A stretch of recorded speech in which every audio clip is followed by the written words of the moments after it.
4:30 p.m. on Wednesday, August 13th. I'm calling the CAMPO meeting to order at this point. I'll start with a roll call.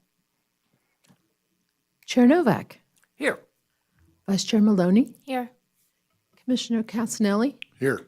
Member Casanelli, Member Erb, Member Schutte, Here. Member Dodson, Here. Member Bagwell, ex officio Member Capulet.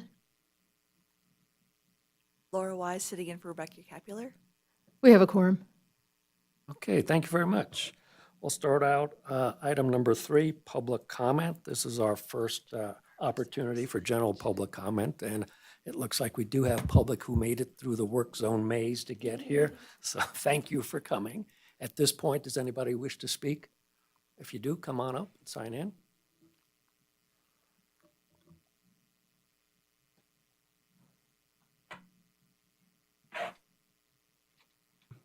Good afternoon. Mark Costa, Carson City resident. Wanted to talk about today, I came across some interesting technology for roadways that I wanted to pass on. As far as I know, these are mainly done in foreign countries, not done in the United States yet, but they look promising. There was particularly one there was actually 3. There's a geoform or geotextile that I recalled seeing, and maybe done partly in this country, but I was really intrigued with what I saw. This one was in the United Kingdom, and considered of a mat, or actually a membrane made from polyurethane or polyester that you lay down and then fill that in with gravel or some other filament. And they're having a lot of success with that. In the last 50 years or more, it flexes with the roadway. It doesn't crack as much as regular asphalt does, or even concrete. And they've had a lot of success with that. I think it's encouraging development. I also saw another demonstration here on drones. These drones just don't fly around and look at everything.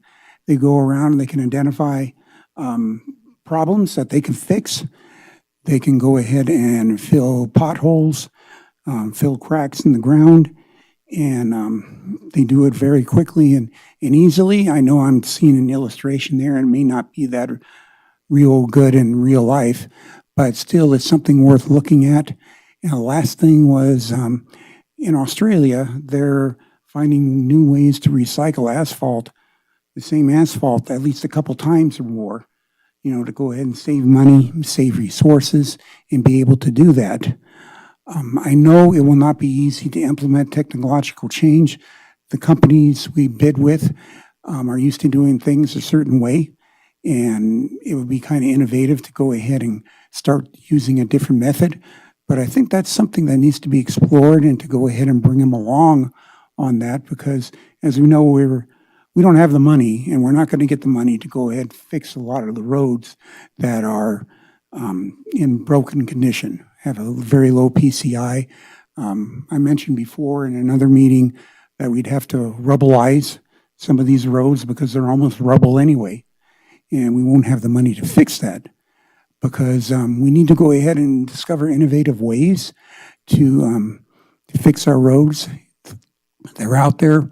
I had a good reminder on my way driving here. I was bouncing down the road and stopped at a stoplight, and I see a big crack in the road with plants growing out of it.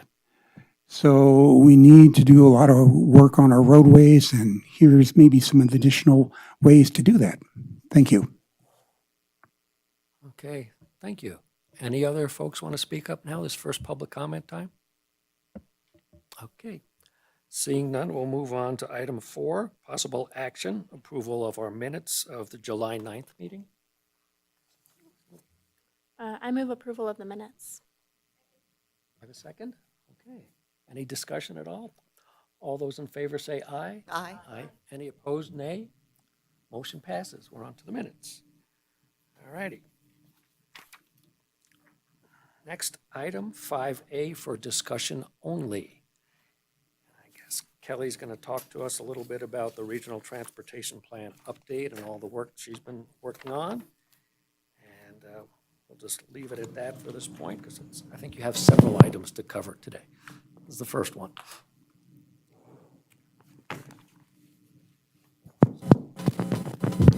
Thank you, Chair Novak. So first, staff will touch on the timeline of events, RTP outreach efforts, and the survey results.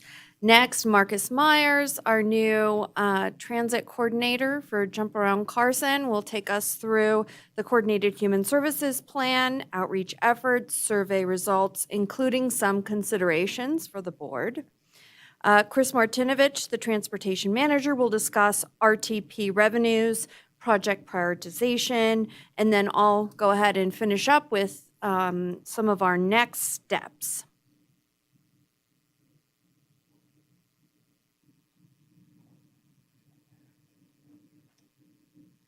Can you give me the mouse?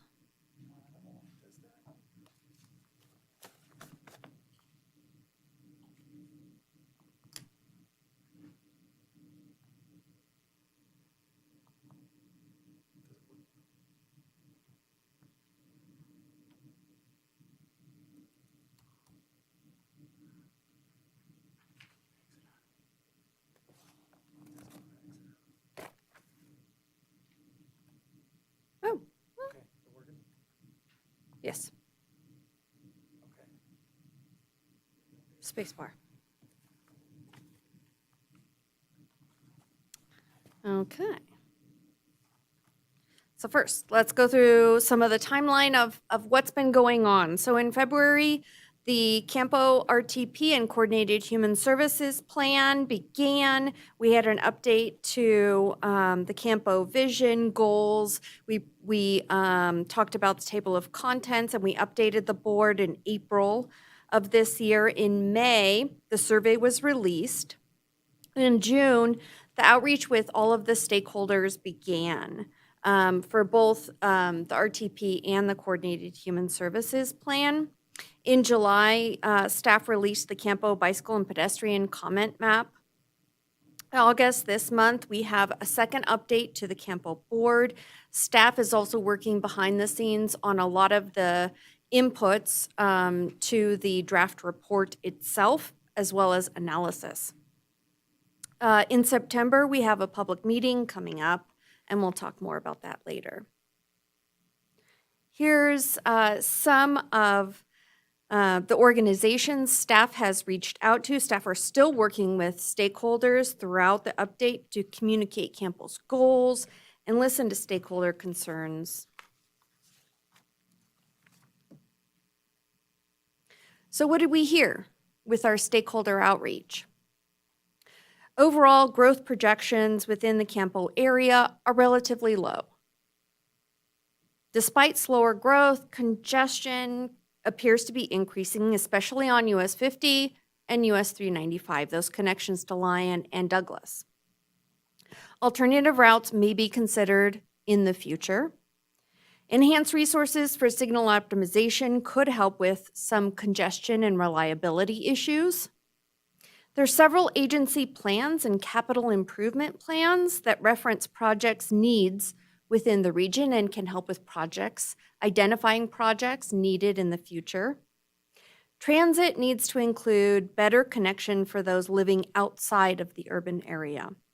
There's a backlog of pavement maintenance needs throughout the region across all agencies, and funding is limited.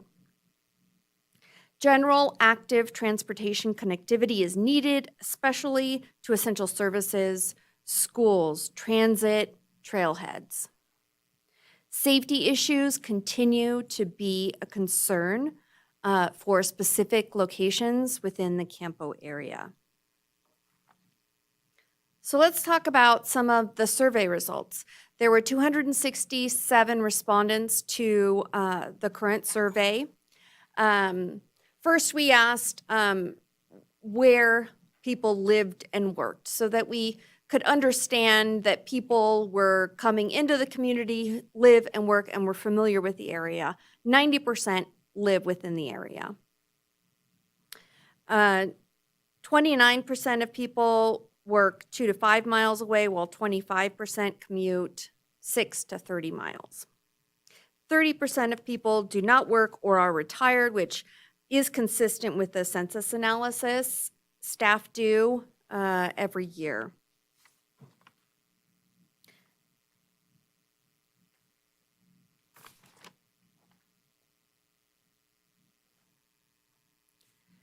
Factors preventing people from taking trips include not being familiar with transit, not having bus services in their area, or not feeling safe. Staff is still determining the best way to display and talk about the 47%, the other category, which are write-in notes from the public.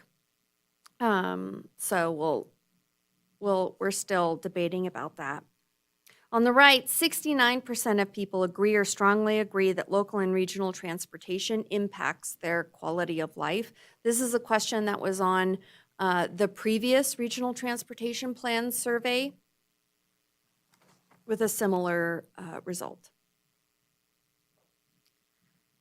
Potential priorities over the next 25 years should include sidewalks and bike facilities, roadway safety, public transportation, and infrastructure resiliency, including improving road conditions.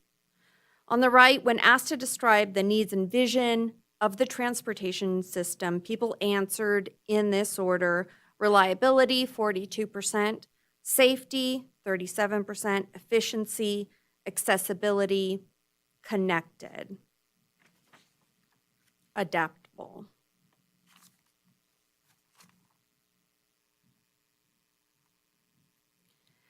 This slide displays how the public thinks certain transportation functions are performing. So I'll start on the top left and go to the bottom right, where 1 on the top is very poor and 5 on the bottom is very well. So ease of travel on highways is good, while ease of traveling on all streets is okay to good. Most people think traffic safety is okay, with small portion of people thinking it's poor and it's worse, small portion thinking it's well. Pedestrian safety perception is split on the lower end of the spectrum between very poorly, bad, okay, and good. So traffic signal operations are working pretty well, it seems. Over 50% of people think that pavement conditions are very poor or poor. 28% of people think they're okay. Over 50% of people think that sidewalks and multi-use paths are okay or good, with 35% of people thinking that we can do better. And then here is Marcus to talk a little bit about the Coordinated Human Services Plan. Thanks, Kelly. Marcus Myers, Transit Coordinator for the record. Coordinated Human Services Plan is a locally developed strategy that identifies the transportation needs of specific populations like seniors, individuals with disabilities, and people with low incomes. The plan outlines strategies as well as short-term and long-term goals aimed at identifying those needs. Next slide. In addition to some of the agencies Kelly previously mentioned, staff also met with resource providers shown on this slide to begin identifying the needs of individuals throughout the community. I'd like to give a huge shout out and thank you to those agencies who took the time out to meet with staff. Between the stakeholder meetings and the Joint Regional Transportation and Coordinated Human Services Survey, we received some great feedback relating to the current and future needs of the transit system. Almost 3/4 of respondents said that they drive a personal vehicle daily. 34% are driven by family or friends occasionally. 32% walk daily. 22% ride a bike, scooter, skateboard, or use a similar form of mobility on a daily or weekly basis. And more than 50% report never using rideshare options such as Uber, Lyft, public transportation, carpooling, and assisted living or senior community transportation resources. Further responses indicate that a vast majority of respondents feel that access to and the ease and frequency of public transportation can be ranked as okay, poor, or very poor. Interestingly, 30% selected transit as a mode that they would like to use more often.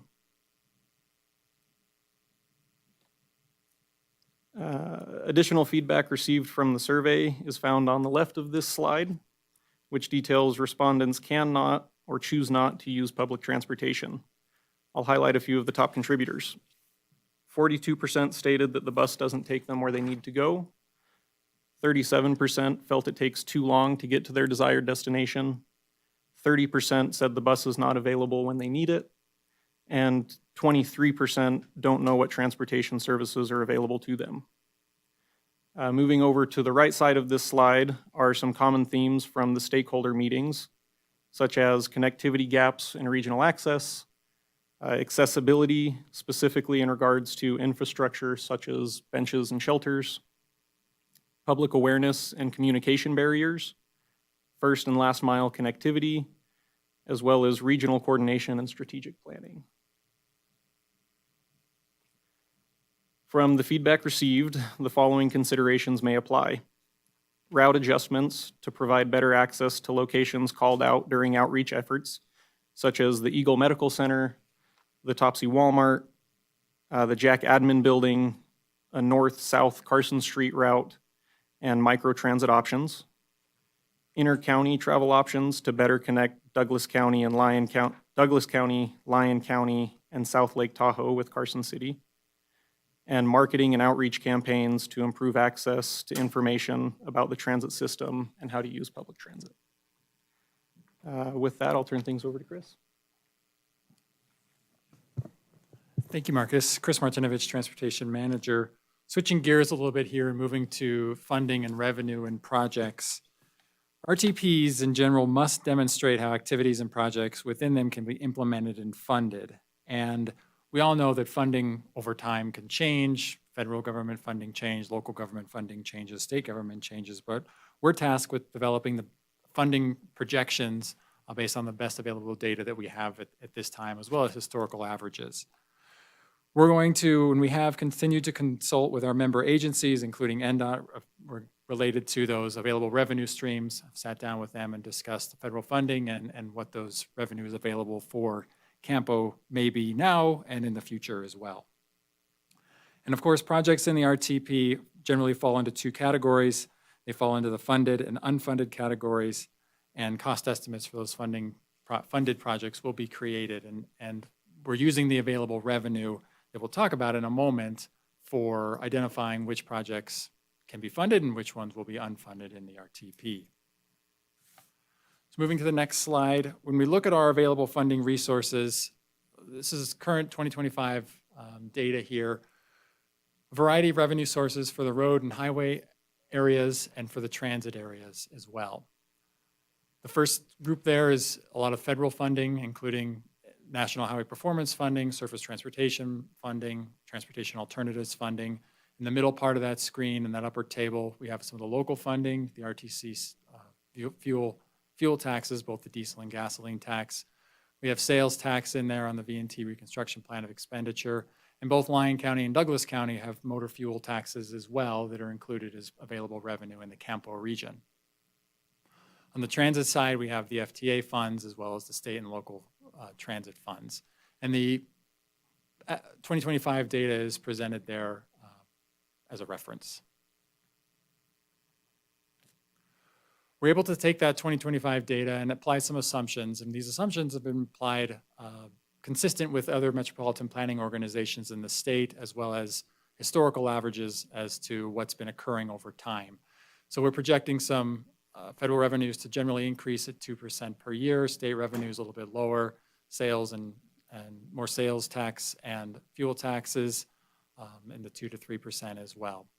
When we project that revenue source over time, we've broken it out into two categories, the funding period from 2025 to 2035, and then 2035 to 2050 is broken out there. So the estimated available at this time for the entirety of the RTP, a 25-year window, is estimated to be around $884 million for all projects within the CAMPO region. That includes projects in Carson City, projects in Lyon County, projects in Douglas County, projects on NDOT facilities like I-580, the freeway. So that's for all projects within the CAMPO boundary. We are still finalizing a couple of these numbers, so it's likely that these numbers will change, but I don't foresee them changing significantly outside of the $880, $890 million mark. It's not like we're going to suddenly have $2 billion on our hands, unfortunately. Moving to the next slide. When we talk about projects, I mentioned there's funded and unfunded. We need to get that information for what the projects are going to be in the RTP. And so we're working through our project prioritization process, and we're reaching out to our partner agencies as to what those projects should be. The RTP does contain a current list of projects, and we're reviewing and working with those agencies to update that list of projects. Many of them will likely carry forward. For new projects or other projects that weren't included previously, CAMPO developed this request form that agencies can fill out. It's a simple Excel sheet with drop-down options, and fill in the blank question as to what is the project, where is it, what are the limits, what is the cost estimate, what stage are you in, how is this anticipated to be funding, what are the goal areas that it's meeting. The goal is to make it easy for the agencies to provide us the data as CAMPO to work through the project prioritization process for eventual incorporation into the regional transportation plan. On the next slide, we have an example of the projects and how we'll go about prioritizing the projects for funding, and they're based on the goal areas. So we had 6 goal areas in the RTP: safety, quality of life, mobility, prosperity, adaptability, and preservation. When we look at each of these, there are a number of criteria within each of these, and they'll be presented to each agency as well as included in the RTP of how we scored and how we went through this scoring prioritization process. But for elements such as safety, we're looking at safety-specific elements or elements that are addressing specific problems, or if projects are in known high injury network, high safety locations, if we've identified through the local road safety plan or other methods, that's going to be a benefit to the project from a scoring perspective. The quality of life, that's really meaning usability and benefit, not only to the agency, but also to families and communities within their jurisdiction. From a mobility standpoint, we're looking at the movement of goods, the movement of services, the movement of people, and access to different destinations and connectivity. Prosperity is really an economic benefit, support for regional growth, sustained growth, and things like that. Adaptability, it's the consideration of technologies that can prolong infrastructure life, providing self-supporting infrastructure, and that was alluded to in one of the public comments earlier about new technologies for transportation infrastructure. And preservation, of course, is just to maintain the existing infrastructure that we have and maintain and manage our assets as best as we can.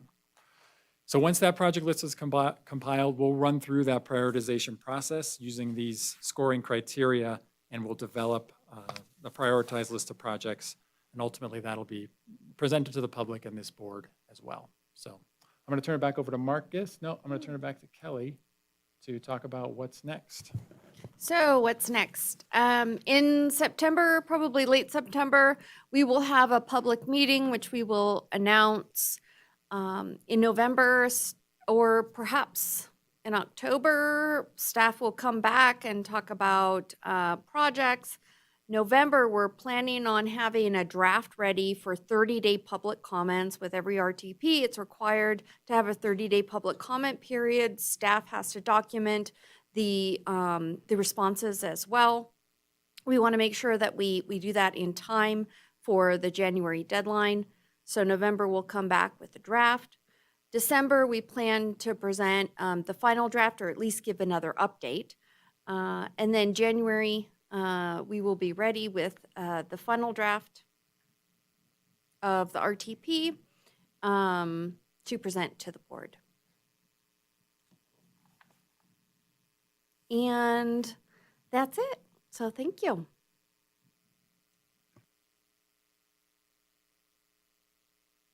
Okay, thanks. Got the green light again. I'll start off. I had a couple of comments, and I'm sure the rest of the committee here will have some things to say as well. I think the timing is good. It looks like you also had input to what Reno is doing. They updated their regional transportation plan, and so did Lake Tahoe. So I think there's enough, other things going on, and, you're not going it alone. We'll see what's happening. Under the list of stakeholders, I went back and saw under the regulations, you're supposed to talk to federal land management agencies. And it sounds like that might be difficult here, but I think BLM's input, the district office or the Forest Service, is important as well. I don't know if you're going to get anything, but when you look at the map of Campo, there's a lot of federal land out there, and they're supposed to be participating. And similarly, I know NDOT is a prime partner here, but the state of Nevada is a big player within Campo too. So I don't know exactly who you wind up talking to at the state of Nevada, but it's more than NDOT, because they don't have control of most of those agencies. On your overall project list, I guess are there any private projects that you might be aware of coming along, or are we just looking at government action here for new developments or things that are on the drawing board? Yes, thank you, Commissioner Novak. We are looking at private development. There are a number of projects that were in the previous RTP related to private development, so we're going to look at those projects and update based on the developments that we know are providing more of that regional connectivity. Okay, thanks. Good. All right, that's all I've got initially. So do we have any other questions from folks? Jim? Thank you. Just wondering about the prioritization process and the eligibility of the different categories of funding. It would seem like you would, you couldn't, you're going to have to split those according to funding source, I would think, rather than just develop, one big priority project list. Is that correct? Yes, Commissioner Dodson, that is correct. We're definitely going to break out transit separate from road and highway, and we'll look at some of the other funding sources too. Yes. Okay, thank you. I have a quick question. A quick question in terms of the write-in, were there any that really stood out, like in terms of needs or what could make the transportation plan work better, or that we're missing? Not that I can think of Okay, on the top so- of my okay. head, but staff is still trying to coordinate and condense and try to represent those write-in parts, succinctly, and so that we can summarize that in something in the lines of our stakeholder summary, so we can summarize what we heard back from the public as well. Yeah, I just was wondering if something like, oh, wow, I hadn't thought of that, or that's interesting. So thanks. Any other comments? Yeah, John? Thank you, Chair. I just have a quick question on that survey. You said we got 267 responses, and how long is the survey up for people to? The survey was up from May through the beginning of August. Do you feel like that's a low number, or is that pretty average, or? I know it's a loaded question. I will say that I personally feel like it's a good number, considering that it is a regional transportation plan. It takes a long time to explain what that means. It's not as flashy as US 50. When we did the US 50 survey, we got 952 results on our first survey. So that's an awesome number, and one of the highest numbers that we've gotten on one of our surveys. So that's a great number. Yes, I was shooting for 500, but I got more than 200, more than half of that. So, and not only that, but I think the quality of the answers counts as well. And I feel that once I look at the people who live in the area, are representative of that area, I feel that the quality of the survey is valid. Also, if we compare to the previous RTP, we got twice as many respondents as the previous RTP. Granted, respect to previous transportation planners. That was during COVID. Again, hard to get outreach for that. So anyway, Oh, thank you. I think we did good. Yeah, looks good. Thank you. Sure. So, turn myself on and off. So when we look to do the priority and we have the 6 elements that we utilize to help us do that, are those weighted? I'm trying to remember when we do that. Is there certain ones that take priority? So like is safety weighted the highest out of all the 6 elements? Yes, they're weighted differently from one another. And we'll be able to see that in the detail for the scores when Yeah. we're looking Yeah, we to can rank provide all the that. projects? Mhm. Okay, thank you. Okay, any other? Oh, there you go. Didn't see it. Thank you. I'm trying to think of how to ask this eloquently. So my understanding is the RTP only includes what Federal Highways calls regionally significant projects. And so when we have that funding estimate through 2050, the way you presented it, it looks to me like that's all the funding that the 3 partner agencies will have for transportation projects. Can you speak a little bit to what that process might look like where those local agencies may choose to use some of that funding on non-regionally significant projects, such as local roads here in Carson City, not those projects that don't use federal funding or on regional roads, and how that might play out in the long term, just so the public understands that this plan contains all the regionally significant projects, but there may be other projects on local roads funded by some of that money. Yes, thank you. I think I understand the question. Chris Martinovich, Transportation Manager. When working with the local agencies on their funding sources, I'll start with Lyon County and Douglas County first. We did talk with them, and I'm still working with John Erb on finalizing some of the numbers. But in Lyon County, we looked at making sure we're not including things like road maintenance, crack sealing, dirt, grading of some of the dirt roads, snow plowing, staff salary and benefits and things like that. So we've worked through excluding all of that specifically for Lyon County to make sure we don't have an artificially inflated number.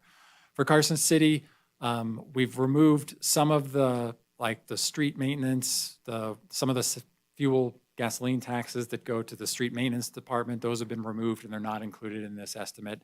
So we're really looking at the 9-cent RTC regional tax for that, as well as the 5-cent diesel. The 5-cent diesel, has more flexibility than some of the 5-cent gasoline tax or the 9-cent gasoline tax. So that could be removed from that, but I haven't done that as part of the detailed analysis. It could be. And then sales tax is only focusing on the infrastructure tax, which is, going in part to construct William Street and was used in past corridors in Carson City. And then the other one was the V&T sales tax, which currently, based on its current plan of expenditures, is only for regional roads, not local roads. So we've accounted for, I think, most of that. We can take another look and make sure we're not, artificially inflating those numbers for local road projects, but I know it's been considered. I appreciate that. It's clear it's not straightforward. I appreciate all the work you're doing behind the scenes. Okay, any other comments on this one? Okay, I'll finish up here saying essentially the whole reason for having CAMPO is the regional transportation plan, right? It's the basis for everything we do, and we need to take our time and get it right. So I think you guys are definitely in the right direction. I'm sure there'll be enough discussions back and forth. So thank you very much. Thank you to everybody, and I think the CAMPO boundary didn't change, right? All righty. All right, we're up to agenda item 5B, and Kelly, do you have this one as well, according to? All righty, so it's for possible action. Discussion and possible action regarding an application for the distribution of $122,280 in available FTA Section 5339A program funds to the Carson City Regional Transportation Commission to partially fund the replacement of an Americans with Disabilities Act accessible transit vehicle for Jump Around Carson, or JAC. Thank you, Kelly.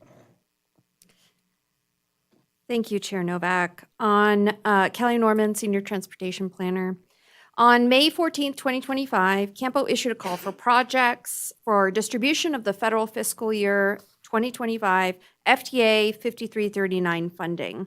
This FTA Section 5339 funding is to provide transit operators to replace, rehabilitate, or purchase buses or bus-related facilities. One application was received from the RTC seeking $122,280 to go towards the purchase of an ADA accessible bus less than or equal to 30 feet. This 5339 funding requires a 15% local match as the bus to be purchased is ADA compliant. RTC's identified sufficient local match within their application. Using the checklist in Exhibit 1 on packet page 25 and the information provided in the application in Exhibit 2, beginning on packet page 26, RTC has met the eligibility requirements required by CAMPO to receive the FTA 5339 program funding.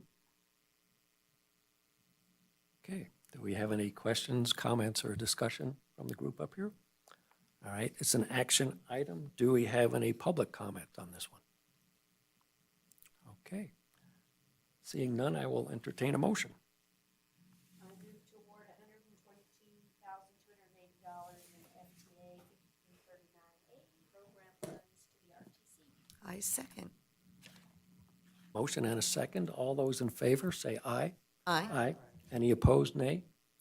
Motion passes. All right. Move on to item 5C. Kelly, you have this one as well.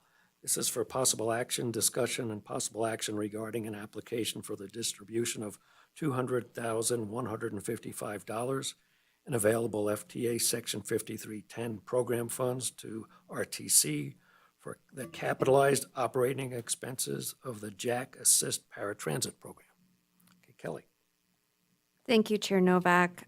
Kelly Norman, Senior Transportation Planner. On May 14th, 2025, CAMPO issued a call for projects for FTA 5310 funding. This 5310 funding is intended to improve mobilities for seniors and those with disabilities. One application was received from the RTC for $200,155 to offset operating expenses for its Jack Assist Paratransit program. A 20% local match is required. RTC has identified sufficient local match. Staff utilized the checklist in Exhibit 1 on packet page 43 and the application in Exhibit 2 on packet page 44 and have concluded that RTC meets the eligibility requirements for CAMPO to receive FTA Section 5310 program funding. Okay, thank you, Kelly. Any questions or comments? All right, I'll entertain a motion then. Oh, public comment, sorry. Any public comment on this one? Nope. Now I will entertain a motion. I move to award $200,155 in FTA Section 5310 program funds to the RTC. Second. We have a motion and a second. All in favor, say aye. Aye. Any opposed? Motion passes. All right. Agenda item 5D. Chris, you have this one. This is for possible action, but you have a disclaimer. Ooh, NRS 281A.420 requires me to disclose conflicts of interest and abstain from voting when I have a disqualifying conflict. My nephew is Chris Martinovich, who is employed by Carson City and will be presenting this item. Chris and I are not receiving compensation of any kind directly related to this item. It will not foreseeably impair or enhance the terms of his service with the city, and we are not affected by the outcome of this item to a greater degree than any other resident of Carson City. NRS 281A.420 only requires abstention in clear cases, and the independent judgment of a reasonable person in my position would not be impacted by my familial relationship. Therefore, I do not have a disqualifying conflict, and I will be voting on this matter.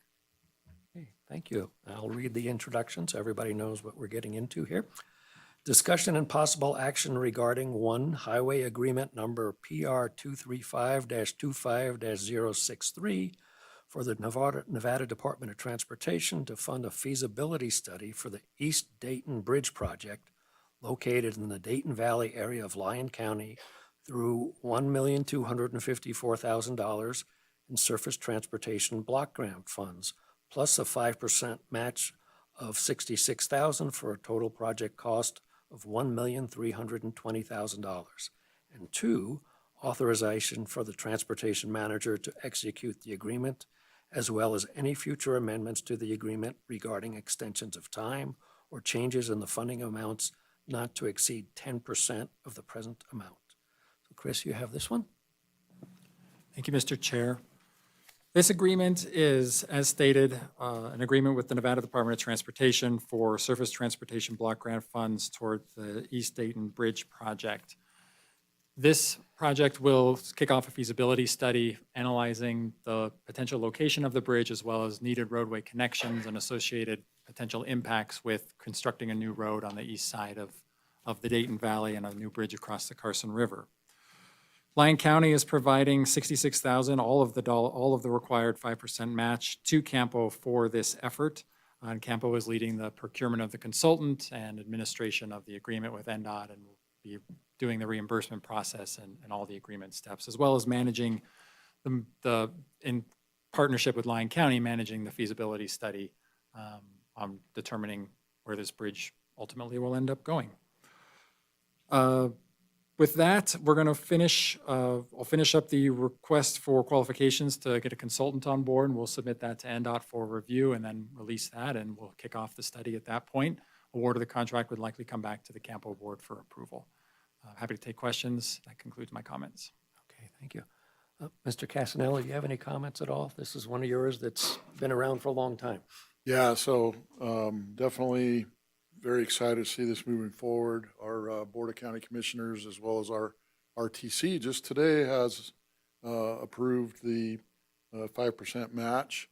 So we're looking to get this planning and the study going. And I know there's some controversies on the location and where it should go. So we're hoping that this study is going to identify the best place, and looking forward to moving this ball ahead. And we've got some pending developments out where this bridge may potentially be that are kind of, dependent on this going in, and we desperately need a second egress from that area. So glad that we're able to get this started. Okay, I'll just add a couple of my comments from my history on this type of thing. Once upon a time, NDOT studied USA Parkway, and the original idea was that right-of-way was to be donated, and it was not. And it was supposed to have control of access, and it did not. So I'm not sure if this is going to be a state route through Dayton or it'll be a Lyon County route, but I would suggest that you, at this early stage, you start considering right-of-way and access control, so whatever money gets invested lasts as long as you can. So with that, I'll open up to any other comments. Okay, with this one, we're looking for any public input on this one. Anybody from Lyon County make it out? Okay. Feel free to comment whenever. Okay. Thank you very much. Okay, at this point, I guess we need a motion. All right. I move to approve, Yes. I would love to make that motion, Chair Novak. Thank you. Casanelli for the record. I move to approve the agreement as presented and to authorize the transportation manager to execute the agreement as well as any future amendments to the agreement regarding extensions of time or changes in funding amounts not to exceed 10% of the present amount. I second. Okay, we have a motion and a second. All those in favor say aye. Aye. Aye. Any opposed? Motion passes. Thank you, and good luck with this study. All righty.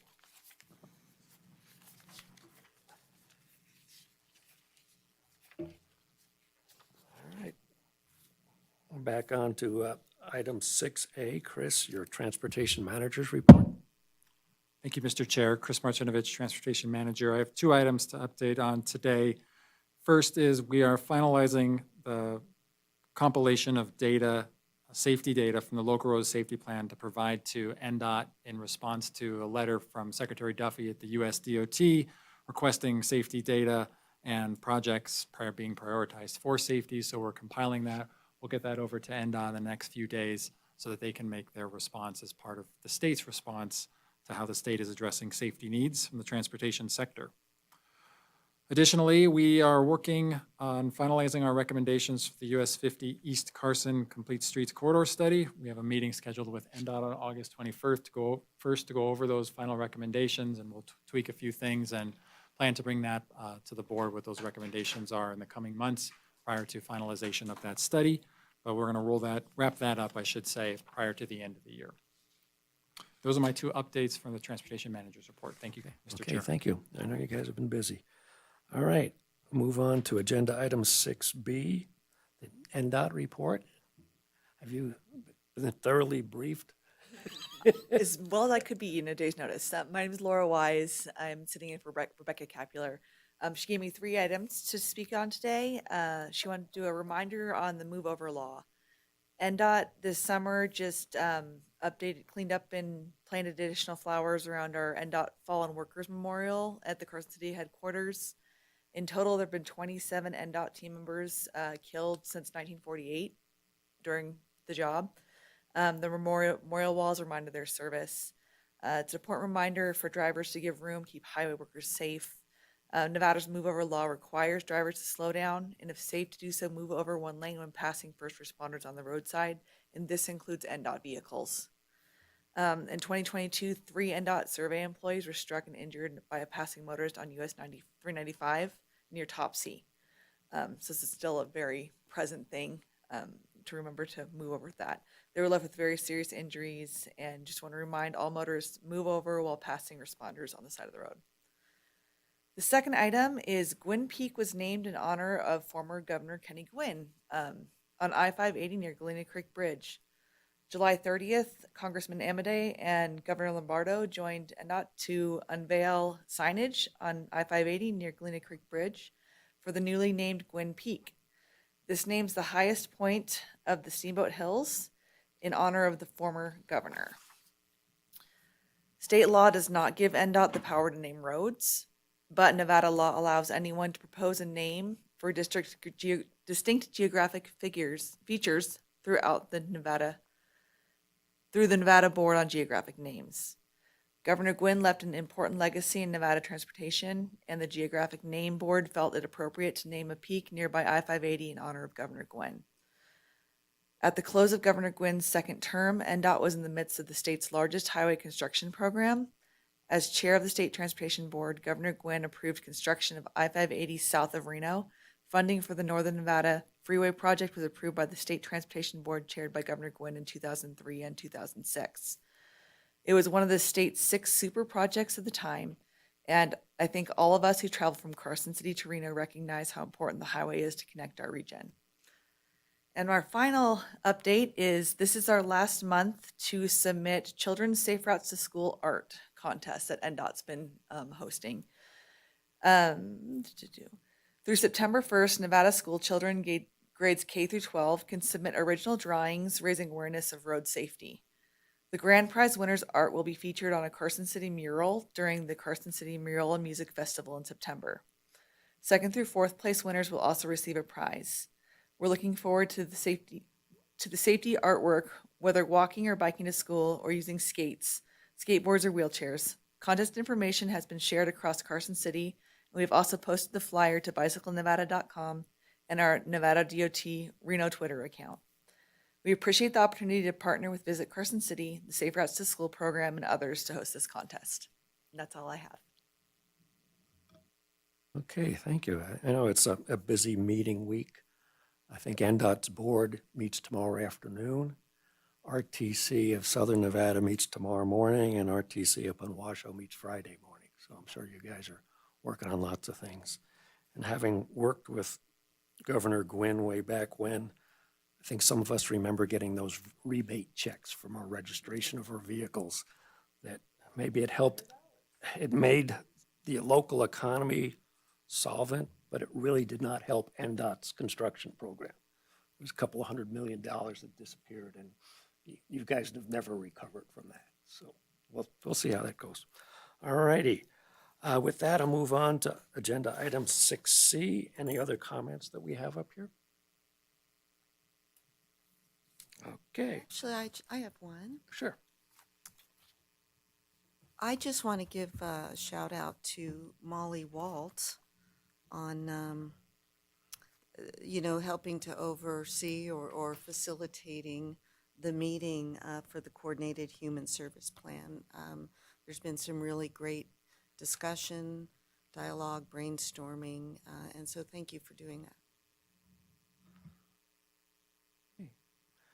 All right, moving on to our almost end item. It's our second opportunity for general public comment. Anything anybody would like to say at this point? Come on up. Mark, sign in.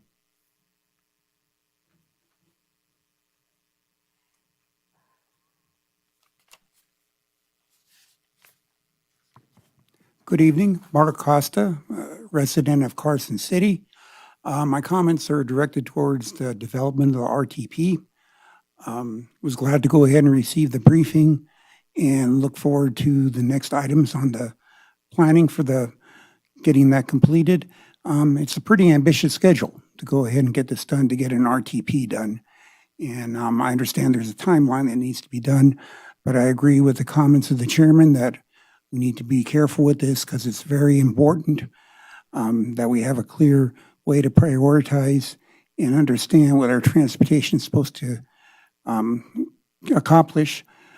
One thing I did notice looking at this is that for the 6 CAMPO goal areas that we have listed, there doesn't seem to be a strong tie-in between that and what the public prefers or how the public weights it, or, its relative importance to that.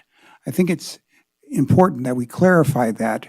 I'm glad to hear about a public meeting scheduled for September.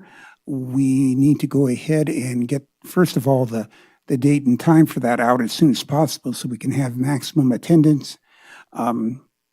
People don't attend transportation meetings here in large numbers from the public, I'm talking about, but we need to go ahead and get maximum participation. I'd like to go ahead and focus.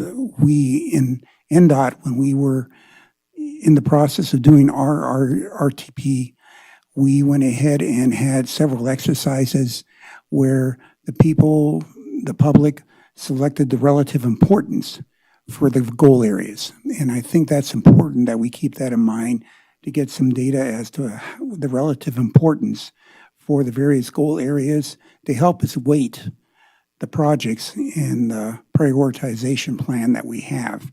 Because after all, that's why we have goals and why we have projects, is to help us meet these goals as much as possible to do that. And I think we need to develop a strong relationship between the projects and how well they meet the goals. I would also encourage that at the public meeting, we have a very detailed definition of what these goals mean. Chris provided general description during his presentation, but I think we need to go ahead and have a detailed one for that to understand what's included in all of those. Particularly interested in the technology that I talked about at the beginning of this meeting. I think that's important criteria. I understand that would be under adaptability, if I understand correctly. And we need to go ahead and make sure we include that also in the analysis. Thank you. Okay. Are there any other public comments? Okay. Hearing none, I will adjourn the meeting. 5:30? No, we're going to do earlier than that. We're just going to let this clear out and then we'll start the RTC.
Everyone, I'm going to call the Regional Transportation Commission to order.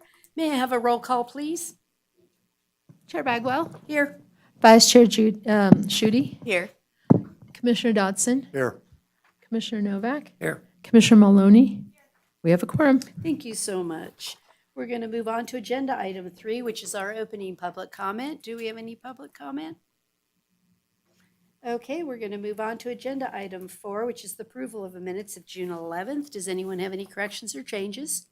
Seeing none, I'll accept a motion for approval, please. I move to approve the minutes from June 11th, 2025 as presented. I will second. Have a motion and a second for approval. All those in favor, please say aye. Aye. Any opposed, say no. Let the record reflect it was unanimous. We're now on to agenda item 5A, which is an action item for Amendment 1 with Loomis and Associates for our our Carmine Street project that just keeps coming back and visiting us. Are you going to take us through this item, Keith? Yes, thank you, Madam Chair. Thank you. Casey Sylvester, Transportation and Traffic Engineer. So in May, the RTC recommended that staff move forward with areas in our exhibit that are green. I'm going to go ahead and show that exhibit here. And so areas that are shown, I am sorry. Here we go. It's showing you, just not us. There you go. Sorry, I just jumped right into that. I was too excited. All right, so in May at the RTC recommended that we move forward with design and eventually construction of the green areas. And so there's a second page of this. You can see the green areas along the bottom there, which are primarily between Lampa Lane and Bunch Way. We also have areas that are in teal that are outside of our right-of-way. So RTC recommended that we move forward with exploring right-of-way acquisition for those, and if we are able to include those in the project. And also the RTC recommended that we investigate building the yellow, which was contingent upon being able to accommodate drainage in this area. We determined that in order to build the yellow, we were going to need to build an underground storm drain system and be able to convey those flows, which we had previously thought that we might not need to do, but now it became apparent that we will need to do. So staff are planning to move forward with the design with the green areas and the yellow areas. We've been unable to, we have not yet met resolution on the teal areas, and so we will see if we're able to include those in the project in time. But for now, we're planning on moving forward with a portion of the yellow areas to include some storm drain section. So this amendment is to investigate soil conditions that are needed for the storm drain and to locate utilities and to apply for permits with NDOT in order to connect to their storm drain system on I-580. Are there any questions? Does any member have a question? Seeing none, is there any public comment on this item? I'll accept a motion.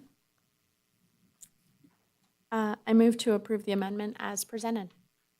Second? I have a motion and a second for approval. All those in favor, please say aye. Aye. Any opposed, say no. Let the record reflect it was unanimous. Thank you so much. We're now going to move to agenda item 5B, discussion and possible action on an interlocal agreement with the city of Fernley. This is new to us. For the development of a Safe Routes to School action plan. There he is, Scott. Where is our safety Sally? No. You do that so She's well. resting. There you go. You gonna take us through this item? Resting, that was a thank good you. one. Yep. Scott Bohemier, Western Nevada Safe Routes to School Coordinator for the record. As you know, the Western Nevada Safe Routes to School program, managed by Carson City Public Works, provides safety guidance and services to schools in Carson City, Douglas, Lyon, and Story counties through a cooperative agreement with NDOT requiring a 5% local match. In that agreement, we have $235,000 designated for consultant support, which will be partially used for this project. In 2020, the Carson City Safe Routes School Action Plan was approved, identifying projects and safety improvements within 1 mile of 8 schools in Carson City. In 2022, we partnered with Douglas County to complete their Safe Routes School Action Plan, with Douglas County providing the local match. The agreement presented tonight will fund the development of a Fernley Safe Routes School Master Plan, to identify and prioritize safety improvements for those students in Fernley. I would like to note on package page 56, the language has been changed from 5 schools to 5 school sites. And this is because Fernley Elementary and Fernley Intermediate actually share the same property area. So technically, there's 6 schools in Fernley, but we'll have 5 study areas. So the Fernley plan will be developed through a professional services contract between the RTC and a qualified consultant for a total cost of $100,000, 95% of which will be reimbursed by NDOT, and the 5% match the city of Fernley will be paying. And the Fernley City Council has approved this agreement. So with your approval tonight, we can move forward with the project. I can answer any questions. They approved it with the correction from Yes. 5 schools to 5 sites? Yes. Okay, just want to be clear. Okay. Thank you so much. Does any Scott, member have a From question? what I remember of Fernley, you do have Union Pacific Railroad running through the town, and the Yes. schools are nearby, so you might have to do some things we haven't done before about safe routes to school. 'Cause Yeah, definitely keep that in kids mind. trespass across the tracks, and, let's make it as safe as we can. Yes, thank will you. do. Thank you. Anybody else have a? Ms. Maloney? I talked with the transportation manager on this already, but can we just get some statement on the record that there's adequate money in the Safe Routes to School program to fund this without detracting from any other Yes. committed activities? Yes, in the agreement with NDOT, we originally put the $235,000 for consultant services. Thank you. Yep. I don't see any other questions. Is there any public comment on this item? Okay, then I'll accept a motion, please. I move to approve the agreement as presented with the correction and to authorize the transportation manager to execute the agreement as well as future amendments extending the time for performance or increasing the city of Fernley's local match obligation. I will second that.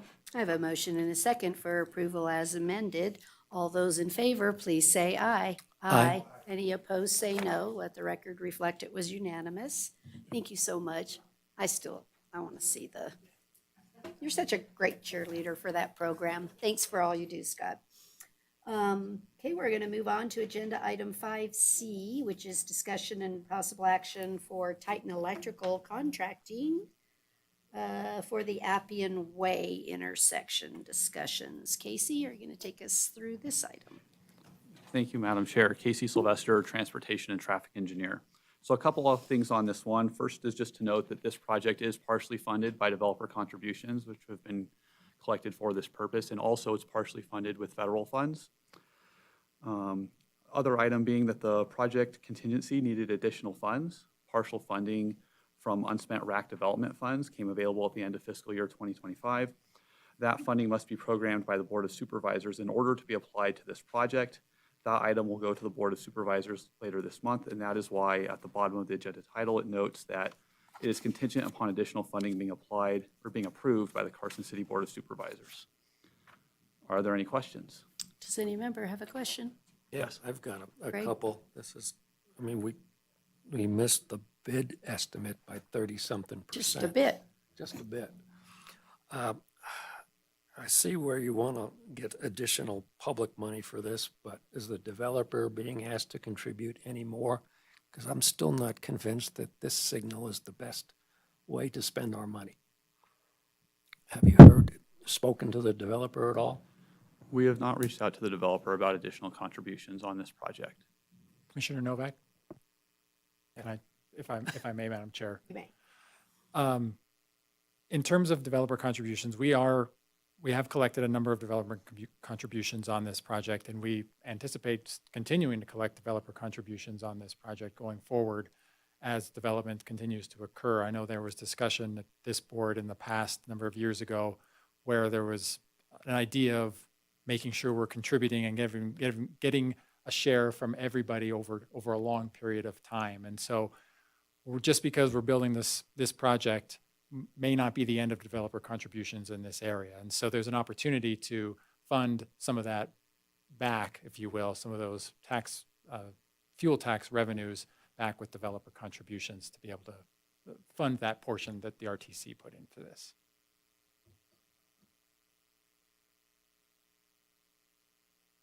So I think on this project, what's important is to, one, as the RTC, you always start, for me, with the higher level of the discussion. Is the signal needed, and is that a good location for it? And then we can talk about other things, but I think it's been in our priority, trying to say, how long have we had the Appian Way signal? Because we did, when we had a bunch of projects that we were doing, actually as the Board of Supervisors and approving projects, we set up all these 10-year development agreements in the first place because we had prioritized it. And so I think, just for the record, it's important that we recognize that this has been a long time in the making and been a priority for us to get accomplished. And I'm actually amazed we're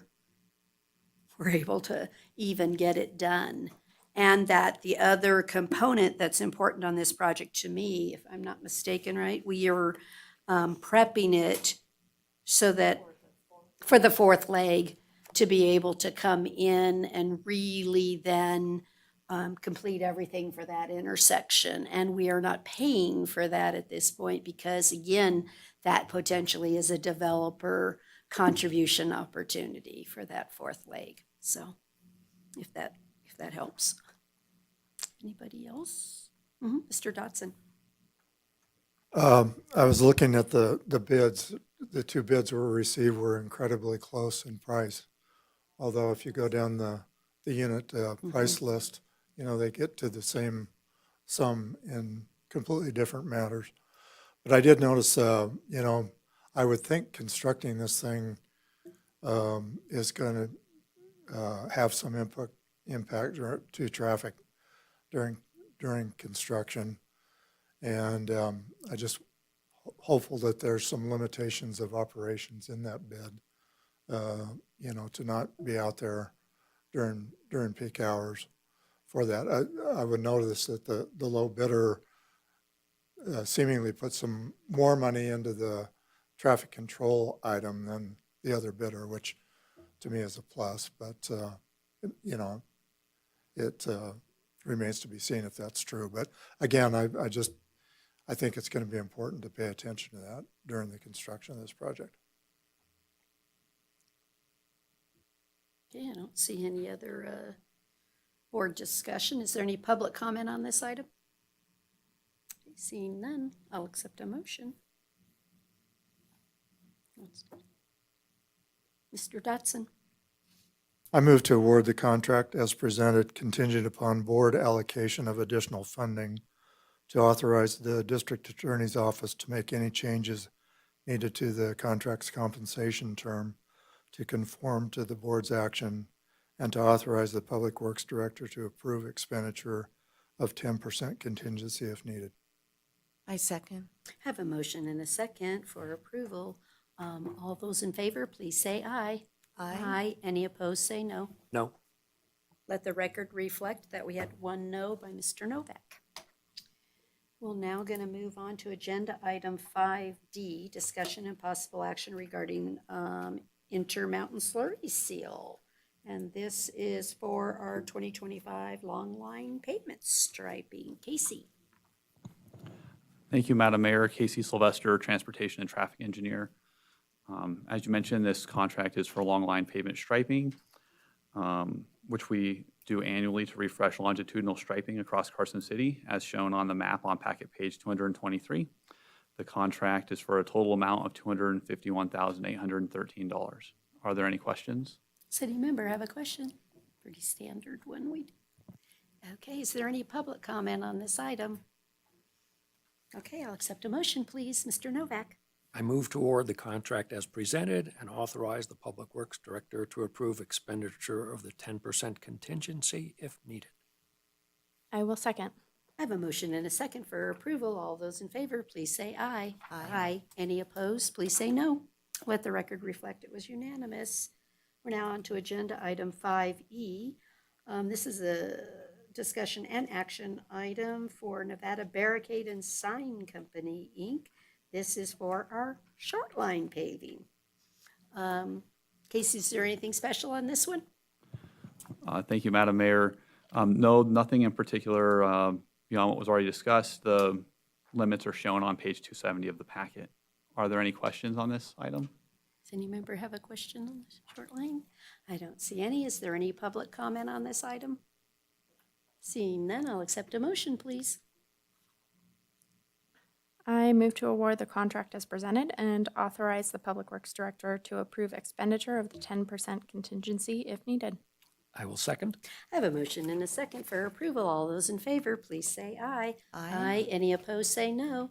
Let the record reflect it was unanimous.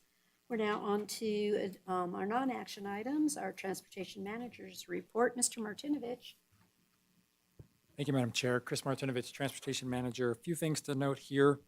First one I want to note is in regards to Safe Routes to School program. We were at the National Sheriff's Night Out on earlier this month on the Tuesday, I think it was the 6th. It was a great turnout, a great event. I know we handed out a lot of items, so I appreciate participating in that and the city's efforts on putting that on. So thanks to all who do that. I guess we ran out of hot dogs is what I heard. So that's a good turnout. That's a great turnout. Great turnout. Also related to Safe Routes to School, next week, and maybe even some in this week, depending on what school district you're in, is the school's back in session. So please, our flashing lights will be on, school zones will be in place. There'll be students walking and biking to school. So just reminding folks out there about that as you approach schools. We also, related to Safe Routes to School, have a billboard up in East Carson on Highway 50 as you come in from Lyon County. It's promoting the legislature's action they took to related to passing school buses and cameras on school bus arms. So there's a big billboard out there on Highway 50 funded through the Safe Routes to School program if anyone's interested in seeing that. Just more ways to get safety message out there. Down at the Jack Transfer Center, we installed a couple of new kiosks for information on routes and ridership and holidays and whatever comes up on a particular day. So we've got 2 new billboard kiosks out at the Jack Transfer Center for information sharing and notices to our riders. So if you head out there, take a look at those. We also have a couple of new cigarette receptacles to make it easier to put your cigarette into a safe receptacle without catching things on fire.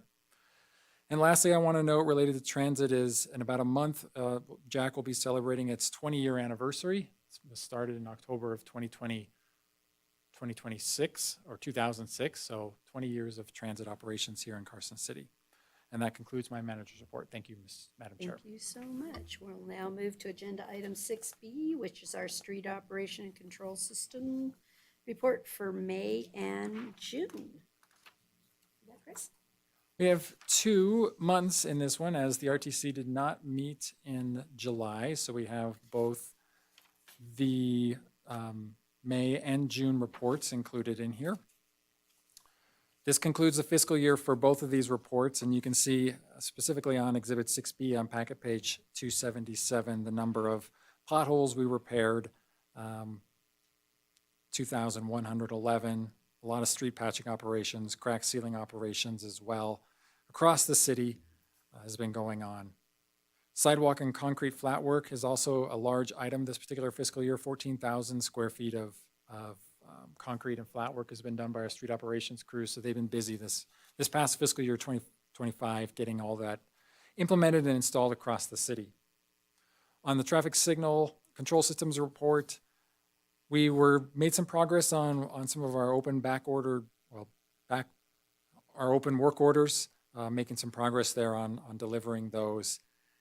They keep popping up, particularly in Douglas County, and we've been proactive in trying to get out and do some of the maintenance activities in Douglas County so that we're not doing unplanned work orders in those areas for our crews. It takes a little bit longer to get out there and do that work. So that's what I wanted to highlight on these 2 reports for this meeting. Thank you. Does anybody have any questions on that? No? Okay. Then we will move on to agenda item 6C, which is just, does anyone have any other comments or things to share? So I'll start with just one that maybe you could look up for me or let me know. But we have a school that is in an industrial area, and it's a non-conforming use, but why don't we have any safe routes to school or any school sign markings? So even though it's an industrial zone, I'm not understanding why we don't have 15-mile-an-hour posted signs or things of that nature when it's actually is an operating school. And you may have to look that up and get back to me, but Mayor I Bagwell, just found that kind of interesting. if you recall, this was the school that I asked about a few months ago, and as I understand, Scott had reached out to the principal. They do have a new principal, They do. and there may be opportunity with some fresh energy to help there, and my kids go to that school, so I'm happy to help.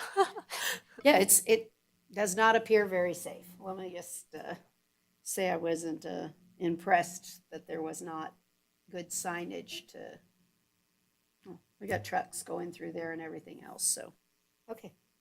Anybody else have anything to come? Greg? I mentioned to Chris, and I haven't seen any changes yet, but USDOT had an order back in January of the way they were going to review grants. And it's the new administration versus the old administration. So when the discretionary grant things come out, expect it to look different. I don't really know what's going to come, but that's what it goes. And then they just started out USDOT Transportation Safety Council, all the modes of administration. We're getting together on that.